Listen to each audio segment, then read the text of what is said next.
The content planner is a simple tool you can use to plan your content. The heart of the content planner is this dashboard, where you can create a piece of content, then it's in not started, push it into in progress when you start working on it, and push it into done when you finish. Quite simple, as you can see. You can link those pieces of content to all different kinds of other databases and relations. For example, you can link a product to this piece of content.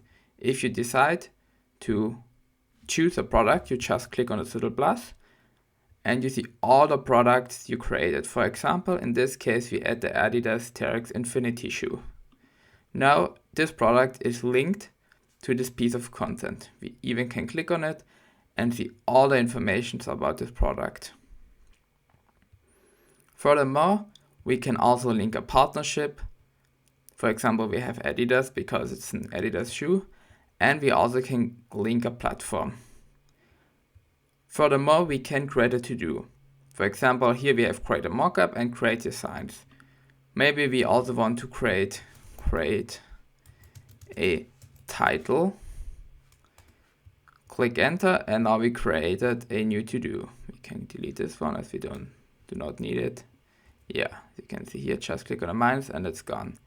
What we can see now is by creating it here in this little dashboard, it also adds at the content to-dos list, which is quite neat. Furthermore, on this page, we have this to-dos. We have the platforms where those pieces of content are linked to as well, and the wiki. On the partnership page, we can create those partnerships. As you've seen, we now use Adidas because it's already created.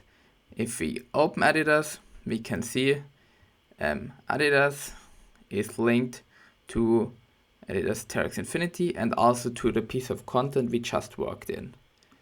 If you want to create a new partnership, for example, for a new brand, we can just start writing here. For example, we take Nike. We can choose what status it's in. For example, we just got in contact, so there's nothing finished yet. And the partnership length is just a short-term one.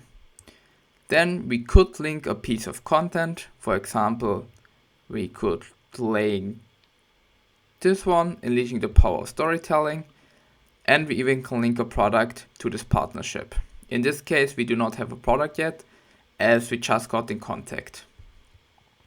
The product page is then completely the same, just with products instead of partnerships. So we have a product, which are the Nespresso caps in this case. It's a free product and it's a physical product, so nothing, digital. It's linked to the content, to the partner, and we also can see in which status it is. For example, this one is received, but the Adidas Terrex Infinity just got shipped. Yeah. The final thing we can see is if we create a to-do, they also show up on our dashboard, on our landing page. Yeah, I hope this one helps. You can open all of those pages from the navigation page on the starting page. We have here the content planner, the other partnerships, and here are the products.